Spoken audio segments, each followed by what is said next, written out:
You see what Aurobindo is telling us, that let us look existence in the face if our aim is to arrive at a right solution. And wanting to see existence in the face is to really not to separate world existence from the divine. Because that has been the tendency of all religions, to somehow separate the world and the divine, normally what they call God in whatever name, to make God more attractive, saying that God is all merciful and all beauty and all good and all justice and all this, so that human beings get attracted to God. Because if we say that God is also the one who has created the same suffering, normal man is not attracted. He says, how can God create this suffering and at the same time be blissful and merciful? So this kind of a Vedantic philosophy is difficult for the common human beings to accept. So it's very convenient to say God is this, Satan is this, God is this, devil is this. So we have to run away from devil and go towards God. It was a very simplistic, in fact, division to separate God and world existence.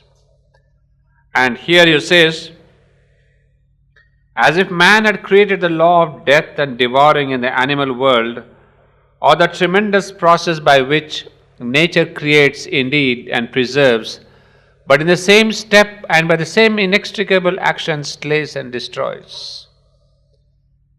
You see, if we human beings find it difficult to accept a God who creates and destroys,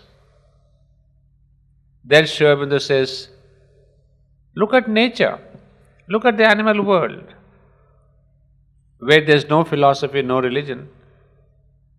But we see both of these happening simultaneously, that one who preserves is also the destroyer.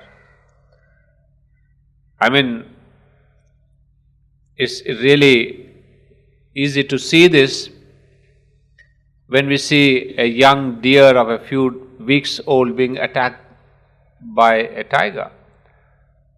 We feel so much sympathy. Look, it's a little child, a small deer, he can't even run, and then he's being attacked. So we feel kind of a moral sympathy for the animal, saying that how cruel is the tiger that is attacking a small deer.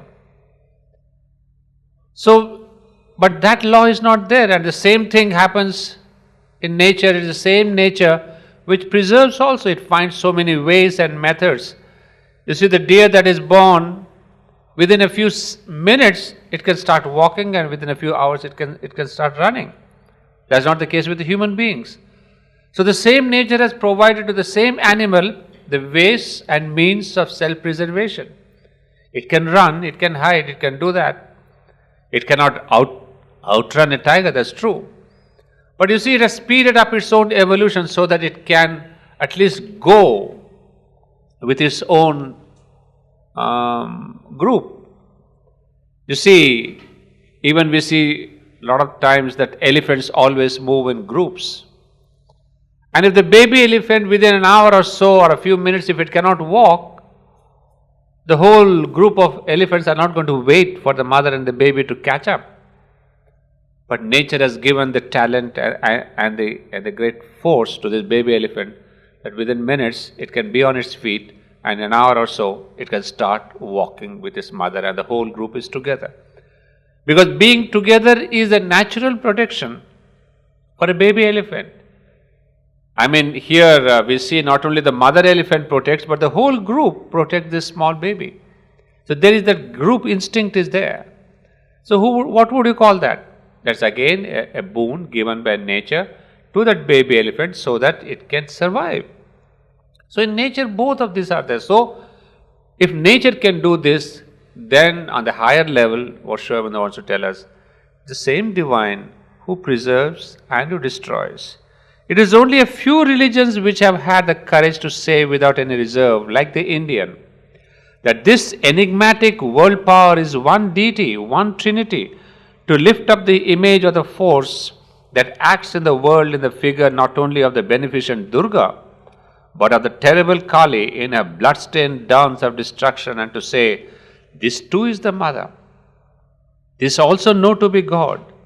This too, if thou hast the strength, adore. So, Indian Hindu religion is extraordinary, if not anything else, at least for this realistic understanding of the divine. At one side we have Durga, the other side Kali. And Kali, those who have seen her temple and her image and her photograph at least, you see that terrible lolling tongue with a garland of skulls, dancing with wild hair. So it's terrible. But if we have the strength, adore. People will run away from this Kali and go to Durga, who is all beautiful and all beneficent and looking so wonderful. So it is a kind of a cowardice in us, in the human being, not to accept time the destroyer. So this is the two facets of the divine, the destroyer and the creator. So he says, the Hindu religion is perhaps the only one which has had the courage to see without any reserve, to see that both the faces are the faces of the divine. So we do not have this question of the Satan here. There is no devil here in our Hindu religion, Hindu philosophy. Religion, I'm still saying differently, because later on some people have really started kind of this religious attitude. No, this is a shaitan is there, this is there, pishacha, etc. But philosophically and metaphysically and in the original Vedanta, we don't have these concepts of the Satan and the devil, etc. It is one Brahman. So we have realized the different aspects of the Brahman. And it is significant that the religion which has had this unflinching honesty and tremendous courage has succeeded in creating a profound and widespread spirituality such as no other can parallel. For truth is the foundation of real spirituality, and courage is its soul. Tasyai satyam ayatnam. So truth is the foundation of real spirituality. So truth means seeing truth with your bare eyes, not hiding it, saying, no, this cannot be the divine, only that is the divine. And of course, spirituality means courage, that you should be able to see both aspects and all aspects of the divine unflinchingly with great courage. And here he would say that this is significant, that the religion which has had this unflinching honesty and tremendous courage, because of this honesty and courage, that Indian spirituality had withstood for so many centuries. And it's because of this vision of truth in its totality that now the world is looking towards India, because it has had the total vision. You see, we do not have in Christian religion or in Islam the Shakti aspect. They have only the Purusha aspect. They have either the Muhammad or the Christ or the Trinity. But where is the Shakti? So in India we have had this equally, of course not in the times of the Vedas and the Vedanta, but subsequently, thanks to Tantra, we have the Shakti aspect, the power, the force. So we have this aspect of Purusha and Prakriti. And again, this makes a completion of the vision. So you see, now the West is realizing that they have fought so much for empowerment of women, but their own religion doesn't have the power of women, empowerment of a Shakti, of a force.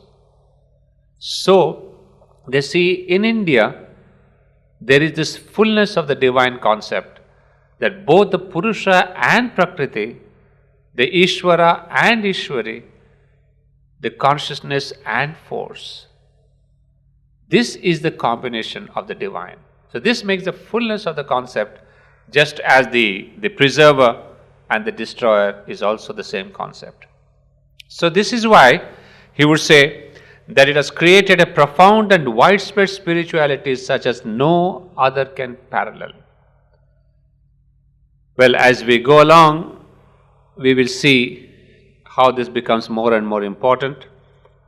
And in my recent visits abroad, I have seen there is, because of this insufficiency of the religious ideal, that there is no female aspect in the divine.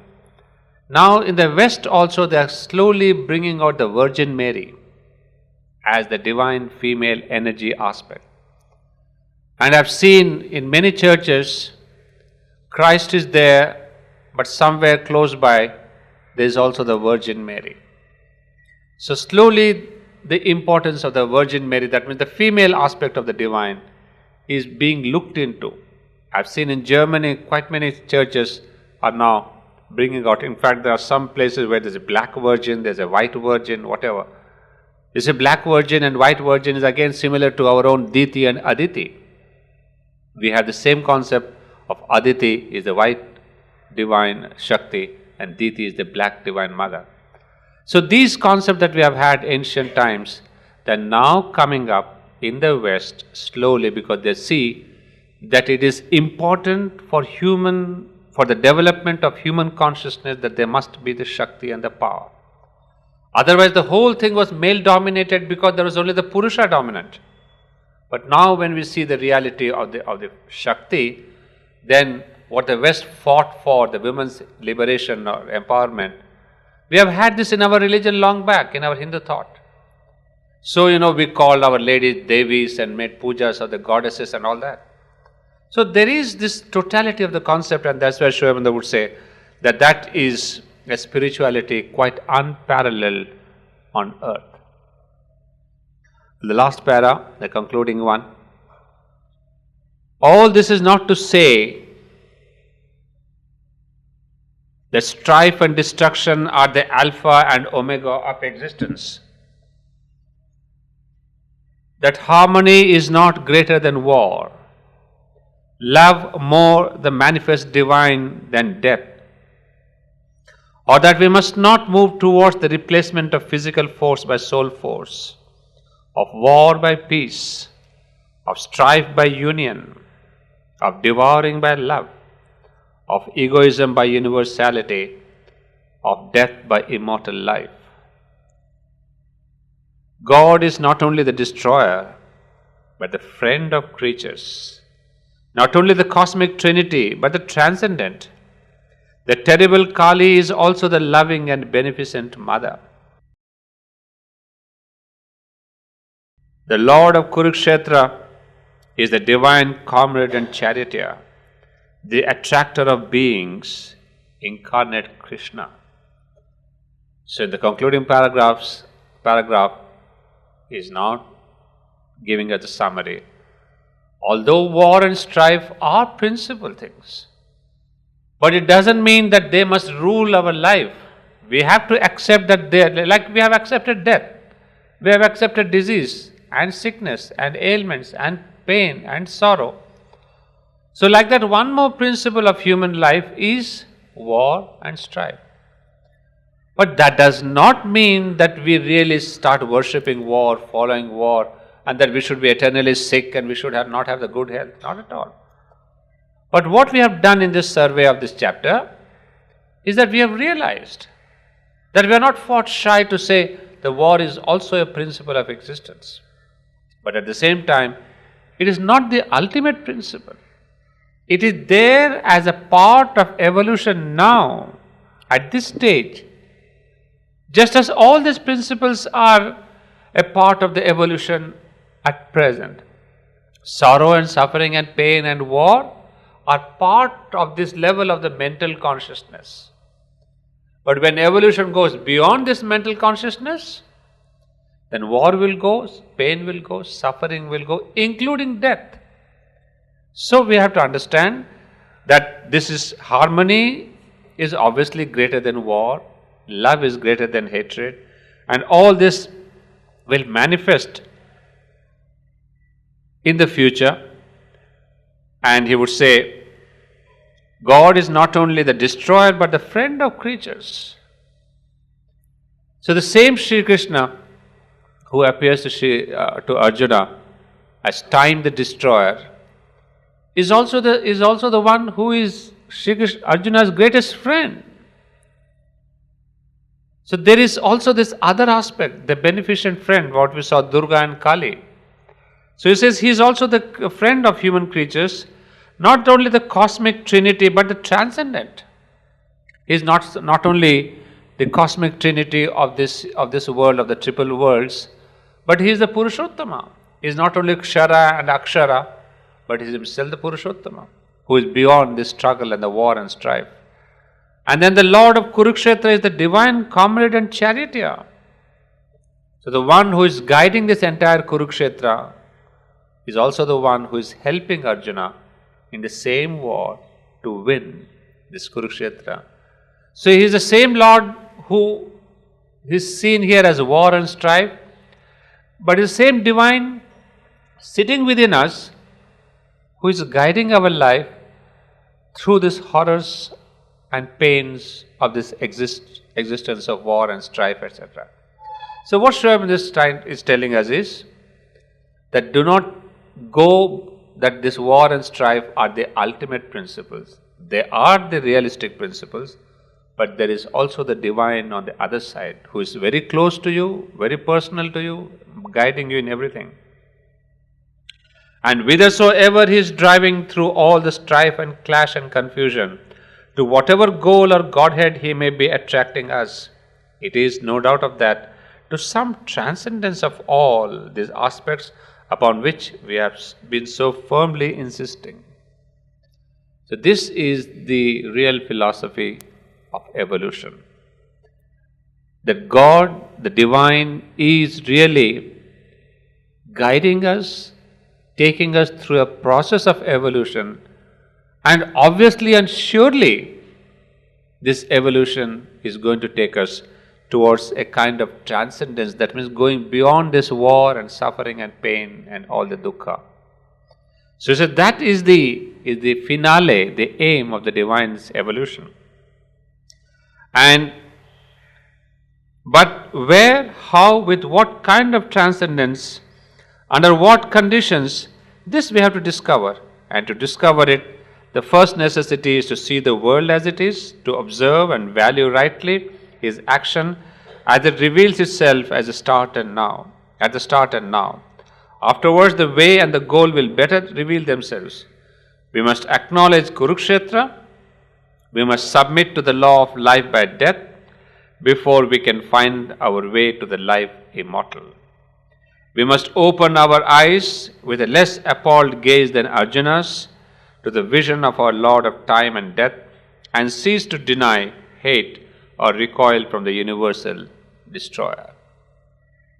Well, that was the concluding sentence. As you have seen in the last sentence, it says, we must acknowledge Kurukshetra.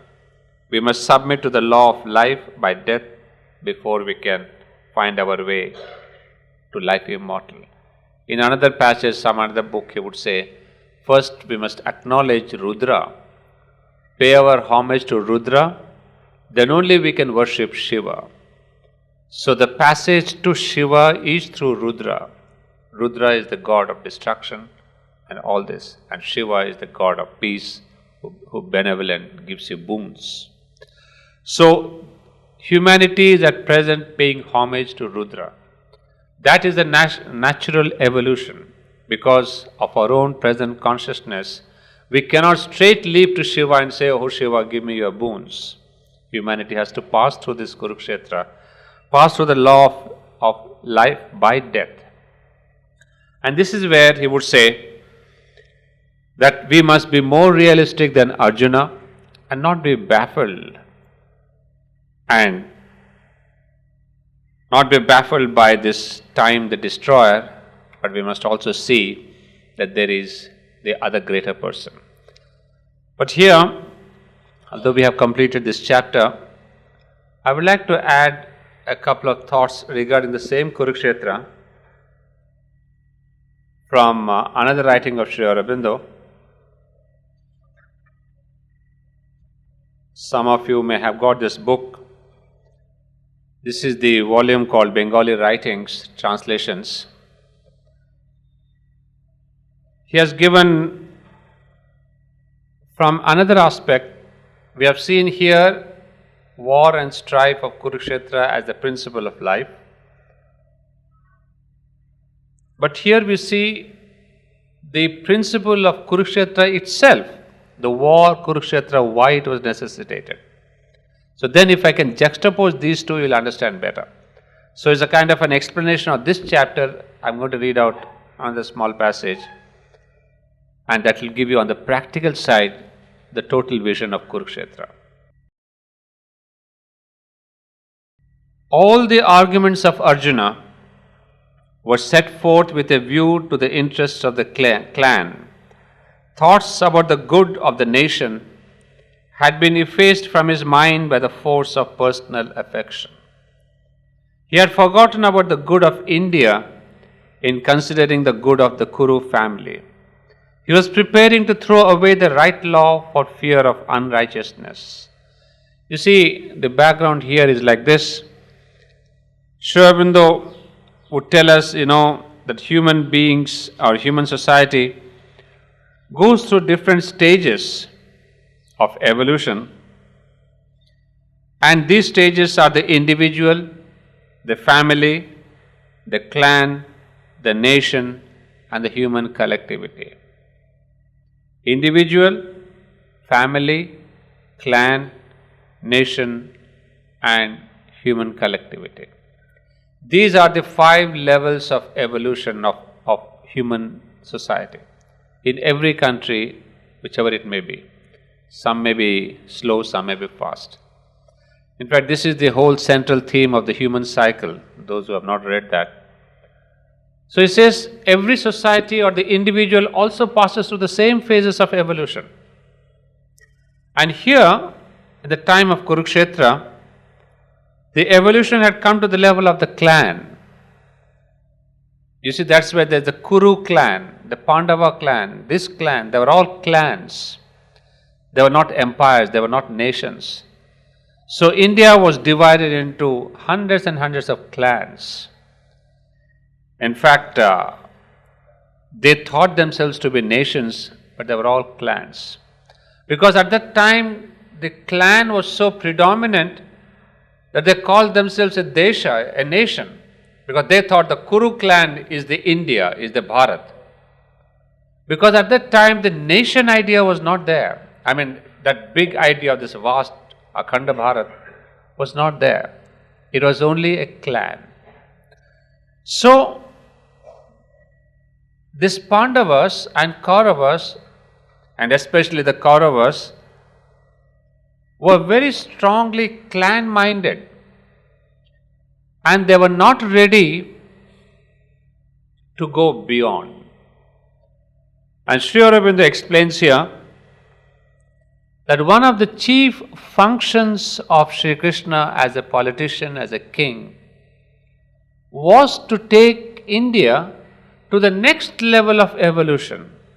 That means from the clan to the nation. So Sri Krishna was one of the first one, not one, is the first one, to bring about one Bharat in the same idea of the nation that we have today. So he sort of implanted that notion then. So he was not only, when we say that yada yada he dharmasya glanir bhavatu, it's not just the ignorance and the inconscience that really comes, adharma comes in, that Sri Krishna wanted a new law of a consciousness. But on the social, physical level itself, the new law that he wanted to establish was the law of nationhood. So you see, the first attempt, thousands of years back, at a nation was there, a contribution by Sri Krishna. And for that purpose, it was necessitated that these clans must be brought together and erased destroyed because exactly you see a beautiful explanation what happened in the second war. The same thing, Sri Aurobindo says, nature did the same thing to the world in the second war, wherein nations got stuck, where there was a demand of the next step in evolution, of the human unity, of the world unity, but these nations got so much stuck that nature brought them together in the facet of a war, and at one go, within a few years, it demolished the ego of the nations. And then was given birth to the idea of human unity, of United Nations, of League of Nations, and all that and all that. So exactly the same thing happened long before, during the time of the Kurukshetra. The clans were brought together, they were destroyed so that India as a Bharat nation could be born. Not many would know this facet which Sri Aurobindo has revealed to us. And I see is a perfect example in our own contemporary history, so we can understand what Sri Aurobindo means by this, the level of clans to be destroyed. So Arjuna, apart from all this dejection, the spirituality, that what you said, a higher law of action, etc., that's one thing we have seen. But on the practical level, Arjuna was so proud of his Pandava clan. He had the clan mentality. And even everyone, Duryodhan and Dhritarashtra, everybody was a clan mentality there. So it may be that Pandavas were sort of the righteous people, but they were also unrighteous to the extent that they were stuck in the mentality of the clan. So for Sri Krishna, some Pandavas had to be destroyed and some Kauravas have to be destroyed because both were living in the mindset of the clan. So you can see the practical reality why Sri Krishna came, took an avatar and did the social work. Normally, this is what happens when we think of an avatar, of an incarnation. He comes only for the big spiritual works, this new step in evolution and all that. And we tend to overlook the practical contribution they make to the times when they lived. What Muhammad did was similar thing. They were all small groups. Real tribes they are called. There was no nation. But what was the effect of Muhammad? He pooled all these tribes into a nationhood, or into, if not a big nation, into a bigger clan, if not the small tribes. So each of these avataric people, they contribute to the evolution of the social evolution, to the social evolution itself. So we have here, he is telling that Arjuna had forgotten about the good of India in considering the good of the Kuru family. He was preparing to throw away the right law for fear of unrighteousness. We all know that to kill one's brothers out of self-interest is a heinous sin. But it is a greater sin to be a party to bringing about a national calamity, to desist from doing good to one's nation out of love for one's brothers. You see the strong defense. That if imagine at the time of Bengal Revolution, people said, we have this great heroes of Punjab who went to the guillotine. And if they say, no, I have a brother to look after, I have a sister to look after, my mother is not doing well, I'll not work for the country, a Bhagat Singh would never have been born. You see, these are the people who sacrifice their own family for the nation. So Sri Krishna is telling, if Arjuna was stuck in this belief that his clan, his Pitrus, his brothers, his uncles, they should survive and let India go to dogs, obviously Sri Krishna can't accept that. So that is why he is saying that is a greater heinous crime. If Arjuna gave up his arms, it would be a victory for the unrighteousness. Duryodhan would become the paramount king of India and the leading man in the whole country. He would, by his bad example, put a stain on the national character and the code of behavior of Kshatriya families. The strong and mighty Indian clans would turn to each other's destruction under the impulse of jealousy, self-interest and love of antagonism. There would be no undisputed state power guided by the rule of law to unify, govern, and keep the country well defended by a concentration of power. You see, somebody should look into this historically, and in fact, recently I was in Singapore, I spoke about this. It awoke a lot of interest among the Indians. In fact, a couple of them came forward to say that we would like to. I said, look, I don't have historical evidence here, but what Sri Aurobindo is telling, it should be researched and seen what were the historical dangers that Sri Aurobindo is speaking of. He says, under such conditions, that foreign invasion, which even at that time was preparing like a sea held by the dikes to come upon India and inundate it, would, arriving before its time, have destroyed the Aryan civilization and rooted out all hopes of the future good of the world. The political upheaval that began in India 2000 years later on the fall of the empire set up by Sri Krishna and Arjuna would have commenced right then. So you see the main argument now, that if Arjuna did not fight, Duryodhana would have become the king, and then Duryodhana would have continued with his clan mentality, and he would have set a very bad example to the clans because of his jealousies and all that wrong nature and the bad nature. And because of that, India would have further weakened, because there would have been no strong good force.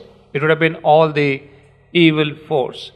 And that Sri Aurobindo is telling would have opened doors for a foreign invasion even in the time of the Mahabharata. That's something that at least I personally do not know. In Singapore, some people said, we'll look into it, sir. I think we'll take up a research work. I said, it's worth looking into, because Sri Aurobindo is telling that foreign invasion would have taken then, and the invasion that took later with the Mughals and with the Britishers and all that would have started then. And had this invasion taken then at the time of 2000 years or times of Mahabharata, the Aryan civilization would have been rooted out. So imagine India wouldn't be what it is today if there was no Kurukshetra. I am so flabbergasted by this simple essay here. I don't have time to look into, but I'm sure if some people work and give us the historic evidence of what Sri Aurobindo is telling us, it would open up a new chapter in our understanding of our own history and culture. So he says Aryan culture wouldn't have developed in the country. It would have been completely uprooted. So what Sri Krishna has done is not only, greater dharma, people may not understand, but on the political, social level, it is Sri Krishna who gave us the first nationhood. But remember, it did not realize as a nation, definitely. We know that very well. After the Pandavas, again the things broke up, again the small kingdoms came up and all that, till the great, in fact, he would say the last remnant of this great Sri Krishna's force was Rani Lakshmi Bai, Jhansi ki Rani. So that was the power of the Kshatriya that he released to defend one's own country. So of course, we know history, that all this failed, and therefore nature brought again an external force called the British Empire, who gave us back the nationhood. So you see, we historians, and especially the present people, the communist historians who have given history of the country, who dare not even look into what Sri Aurobindo wants to say, is a really false image of our own country's history. So there must be historians who take up these views and rewrite history. Well, one day it will happen. Truth cannot be hidden for long. So he would say that this is how Sri Krishna first gave the idea of the nation to India. Well, this is how nature works out. It implants the idea first, then it lets it work itself out, failure and success and all that. Hundreds of years go by, then it gets strengthened up and re-emerges. This has been the constant measure and rhythm of nature, how it works out itself in grand new ideas. So even this human unity, it was some time laid before, and then it comes out in the nature of Sri Aurobindo's philosophy. So to continue that para, he would say, they say that the ills for fear of which Arjuna had raised those objections did actually come as a result of the Kurukshetra war. Well, I'll skip a couple of sentences to catch up with the same argument. Where the future of the whole country depended on the results of war, it had been unrighteous to desist from the war because it would lead to fratricide. The good of the family had to be submerged in the good of the nation, the good of the world. Brotherly affection and attachment to family ties could not justify the ruin of millions of people, a sacrifice of the future happiness or the amelioration of suffering of millions of people. That too would lead to perdition of the individual and the clan. So what Sri Aurobindo is arguing, if you think of your clan and if you want to save your clan, the whole Bharat would be suffering. And if Bharat suffers, if India suffers, then your own clan will perish. So you are not saving your country or you are saving your clan. So he's saying that there was a stage of going beyond your clanhood. That there was a ruin of the clans in the Kurukshetra war is also a fact. That all the clans were destroyed is a fact. As a result of this war, the families of the Kurus of great might practically disappear. But if by the disappearance of the Kuru people, the whole of India came to be saved, then the destruction of the Kurus meant not a loss, but a gain. I think you understand, it's very simple. Just as there is the blind attachment to family ties, so is there a blind attachment to the clan. Not to say anything to our fellow countrymen, not to oppose them, even though they may cause harm or be intent to kill, even though they cause the country's ruination, they are brothers, objects of affection, they should be borne in silence. This kind of unrighteousness born of the divine Maya, that posing as the right law makes us fall from a true understanding, is produced by the delusion of attachment to the clan. You see, this is a wonderful explanation which again gets repeated in our own independence and freedom movement of the country. To accept unrighteousness of the Britishers, saying, no, my brethren will get hurt, my Indians will get killed. You see how much of this suffering you are increasing by this attachment to the clan or by your people or by your Gujaratis or your Bengalis or by your Hindus. So this kind of an attachment is blindness, because what you are working for is a greater ideal of the nationhood. So he says this is the unrighteousness born of divine Maya. It is unrighteous to oppose or quarrel with a fellow countryman without cause, from self-interest or in the absence of dire need of utility, but to bear in silence the mischiefs of a fellow countryman. Try to understand it in the context of our independence movement, because it's closer to history. But to bear in silence the mischiefs of a fellow countryman who is determined to take the life of the common mother or to do her harm. To tolerate this matricide or that harmful act would be a still greater sin. When Shivaji set out to murder his countrymen who were partisans of the Mughals, if someone had said, "Lo, what is this you are doing?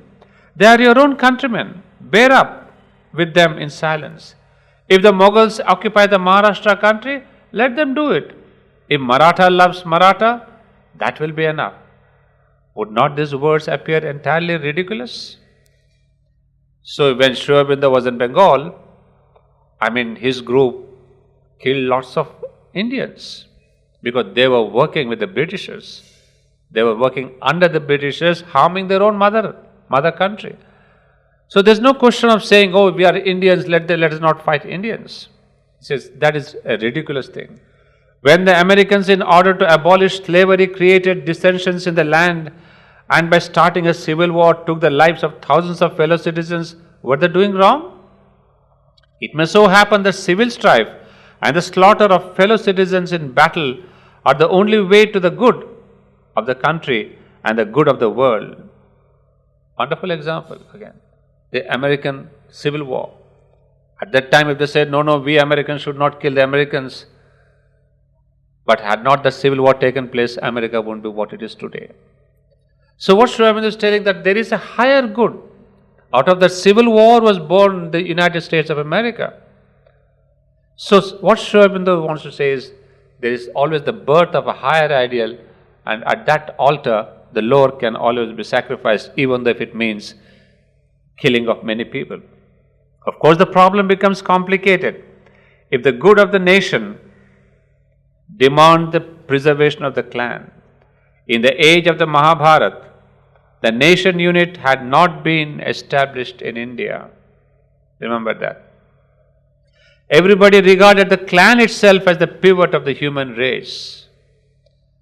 So that is one of the major problems we in India have at present. You see, Sri Aurobindo wrote this 100 years back, 97 years, 93 years back, or 97. But we are in the same mess. Because each one of us is a Gujarati or a Telugu or a Tamil or a Bengali or a Punjabi, but we are not Indians. We are still under the same clan mentality, my dear friends. I mean, look at ourselves. We are no better than the clans of Kurus and Kauravas. So really, is India a nation? The Britishers have left behind a nation. But this is what Sri Aurobindo had given in his message of 1947. Freedom is not sufficient. We must have unity.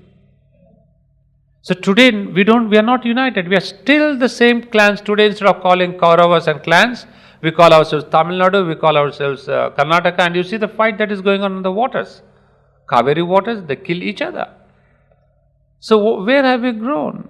We just have changed the nomenclature. Kauravas and Pandavas have become Andhrites and Keralites versus Bengalis, Bengalis versus Tamil Nadu people. So that weakness of the clan is still ingrained in our mind. That is the sorrow of our country. And that's where, I mean, we are born a nation politically, 1947. But we are not yet a nation psychologically. In Japan, nobody thinks of himself a Kyoto or a Tokyo person. He's a Japanese first and foremost and last. You see, this is the nationhood. The Americans are really proud of themselves. They are in Los Angeles or New York. They don't say, I'm a Western American or a Eastern American or Northern American. They're Americans. So this kind of a national feeling we don't have. Very unfortunately. And that has been the bane of the country last 3,000 years. So that's where, I mean, Sri Aurobindo's message holds so much of great importance even now. It was precisely because of this that men like Bhishma and Drona, who were steeped in the old tradition, fought against the Pandavas. You see, now we understand why Bhishma Pitama, the wisest person of the times, still he did not support Pandavas. Why? And Bhishma and Dronacharya, the great teacher of everybody, Kurus and Pandavas, because they were victims of this old traditional idea that clan is the superior thing, clan is next to God, and that must survive at whatever cost. So you see, clinging to this clanhood, what harm we bring to ourselves. If you fight Tamil Nadu and Karnataka, who is being destroyed? India is getting destroyed. We are not realizing that. So you see, each of these politicians, they really, I mean, they strangulate you. They make you smaller. They make you Karnatakas. They make you Andhras. They make you Tamilians. They make you Bengalis. There's not one politician giving us a vision that we are India. We are one country. Either state-wise we are divided, religion-wise we are divided, caste-wise we are divided. Everywhere the politicians bring us this division. So, they were aware that right was on the side of the Pandavas. They realized that to bind the whole of India around a single center through the establishment of an empire was a necessity. But they also knew that the clan alone was the pivotal point of the nation, and in it lay the foundations of the right law.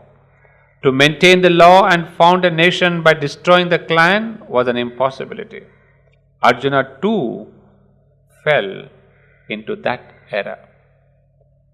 So I'm reading out this because you must all now open up with a new understanding and not go by those acharyas who have been explaining Bhagavad Gita, and with all due thanks to all of them.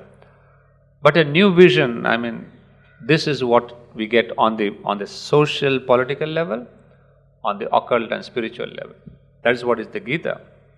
In this age, the nation is the foundation of the law, the pivot of human society. That we have seen. To preserve the nation is the primary duty of this age. To cause the ruin of the nation, the great unforgivable sin.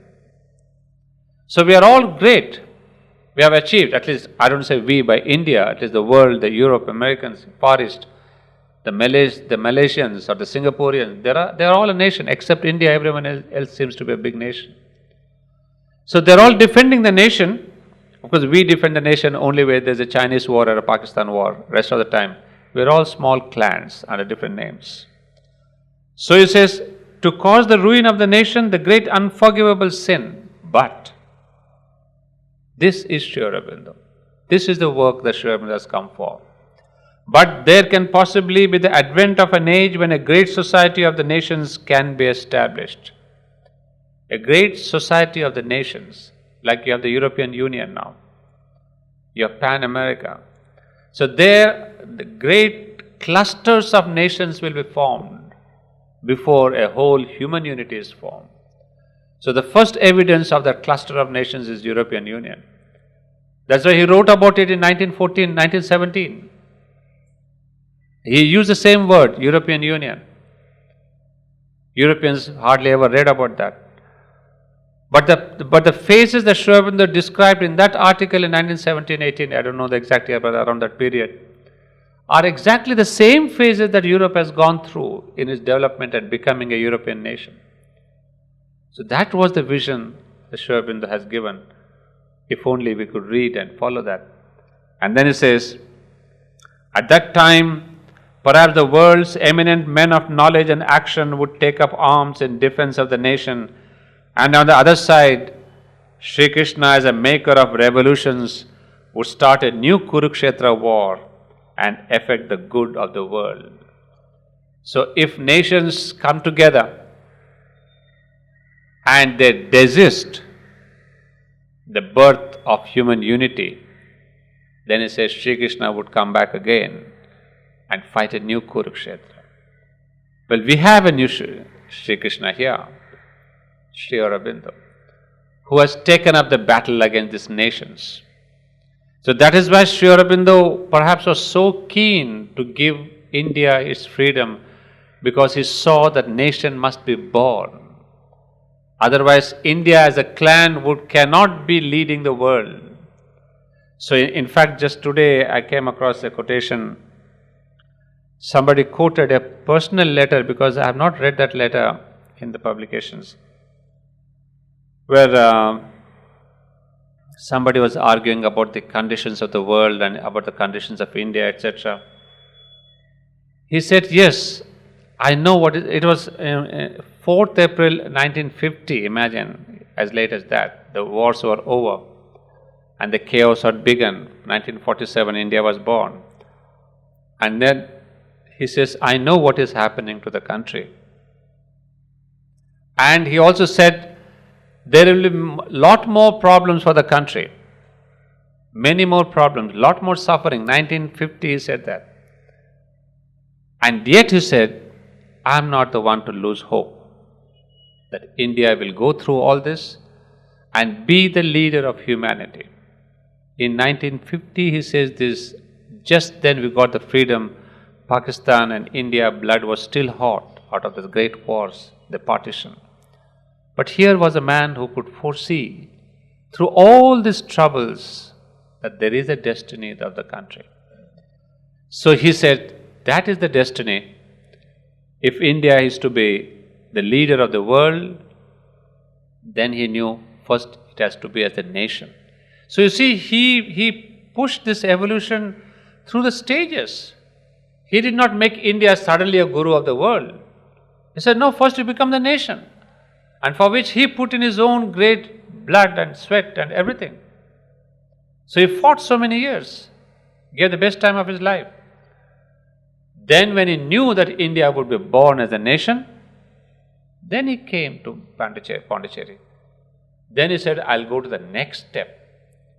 So he contributed his efforts to give the birth of the country, and then he went beyond India. So it is wrong to say, hey, why did Sri Aurobindo come back to the politics of the country? For him, India was a nation. Now he had to look into the interests of the world. So he worked for it from Pondicherry for the next evolutionary step. So what Sri Aurobindo writes here, that at the same time perhaps the world's eminent men of knowledge and action would take up arms in defense of the nation. So today, if people are proud of being a nation and want to defend the nationhood, it's a wrong principle. You can be a nation, but you have to become into that group of nations. So that movement is the right movement. Any other movement is a wrong track. So Europe, as ever, as always, it has received a new light. Because does not the mother say that Europe's mind is very open to the new? And that's what I see, what Sri Aurobindo had written, Europe has received, has concretized. Whereas the other countries want to be themselves and make themselves more powerful and more strong, and more military, more strong. But that is against the flow of evolution. And those countries will go down in evolution. So if India is coming out of its boundaries to have a partnership with America, to partnership with Russia, a partnership with China, this is the right movement to grow beyond the nationhood, be part of the world human unity. How it will happen? Of course, Sri Aurobindo did even write the dangers of this European Union, the clashes of one union versus another union. There could be one Asiatic Union with this, with Singapore and Malaysia and all the small countries, Korea, South and North and all that, what they call Bangkok, etc. One Asiatic Union, European Union, American Union, then South Asia Union. There will be all these unions born. And these unions, again, they will go through a long period of clashes and adjustments and creativity. And then would finally emerge the human unity. And all this, Sri Aurobindo gave us 100 years back. Crystal clear, explained. That's why, friends, you read Sri Aurobindo, you read the future of mankind. That's why, my devotion is different. I will not speak about it. But a man with such a fantastic vision and such an impersonal person, he was not an Indian, he was not a Bengali. He really belonged to humanity. In his vision, in his action, in his force. So he is that universal consciousness. So when we read him, we say, wow, this is man and this is mankind. Well, and that's why I feel so privileged, so very privileged that we are given the opportunity to read and to understand. Well, that is coming to the end of this chapter 5. But tomorrow we'll take up the next chapter, chapter 6.